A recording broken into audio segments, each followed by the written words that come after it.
Jackie here with another Hat Side Chat to talk about prosperity magic and the energy around prosperity magic. And before I get going, I just want to remind you to put in the comment section of this video anything you want me to talk about in the future. I've got lots to share. I've got lots of theories. Some you'll like, some you won't.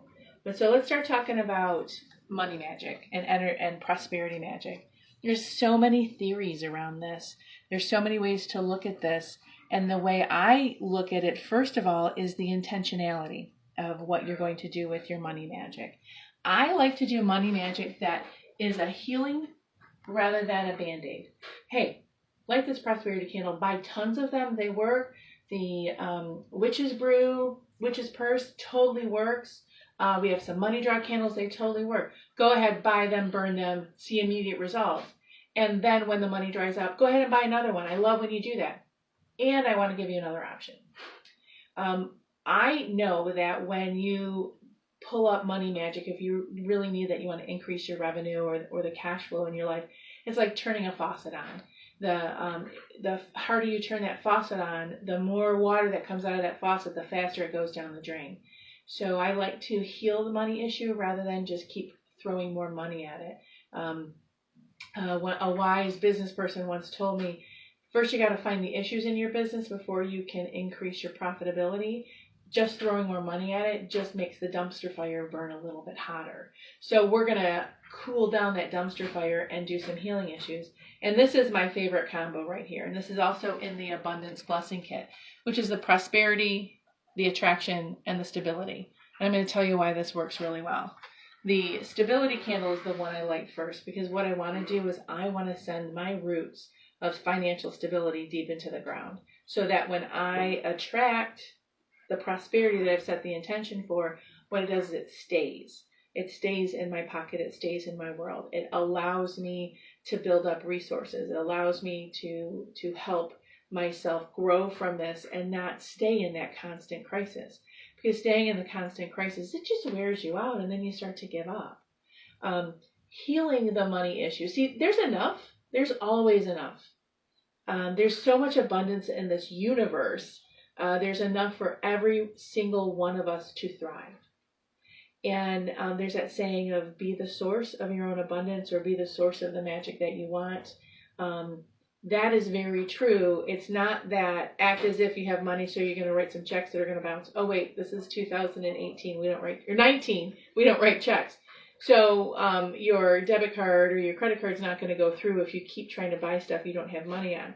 But what you do is you think about what does a prosperous person do to maintain their prosperity. And that's really the action that you need to take. It's not about sitting on the couch. It's not about lamenting that you don't have enough money. What it is about is saying, all right, what are my resources? What do I need to do? And how do I need to unlock it? And we are amazing at getting in our own way. Think about it. You spent your entire life building up this belief system and this fear and this damage or unhealthy behavior around money. You need a little bit of help to get to the other side of that. And that's where I love candle magic and oils and rocks, stones, all of these things, because what they do is they help set up that vibration that you need to get to the other side, to really absorb all of that stuff out there that it is to learn. It's coming at you. There's tons of information coming at you on how to manage your money, how to increase your revenue, how to be more successful and thrive more in your life, and we can't hear it. So when you start burning your candles, when you start doing your work, all of a sudden you can hear it. It's like it's brand new information, and the people around you are going to look at you like, I've known this my whole life. The other thing I want to talk about is the witch's purse. This is a great help in the moment. The witch's purse, a witch's purse is never empty. She always has lots of extra in the bottom that she might not have looked for. Her resources go deep, or his resources go deep, as the witch's purse goes. So when you light this candle, you're going to uncover those hidden resources that you have. Those insurance checks are going to show up. Those the money that you stuffed in your mattress, you'll suddenly remember. But you'll just realize you have more coming in than you think you do because you got scared and you forgot everything. It's like, when you get sick, you forget how to take care of yourself. You get a little money scared and you forget that you actually have all the tools you need. The other thing is a sacred white sage. We all know smudging is clearing and loving, and it helps us release all that tension. So that's its first purpose.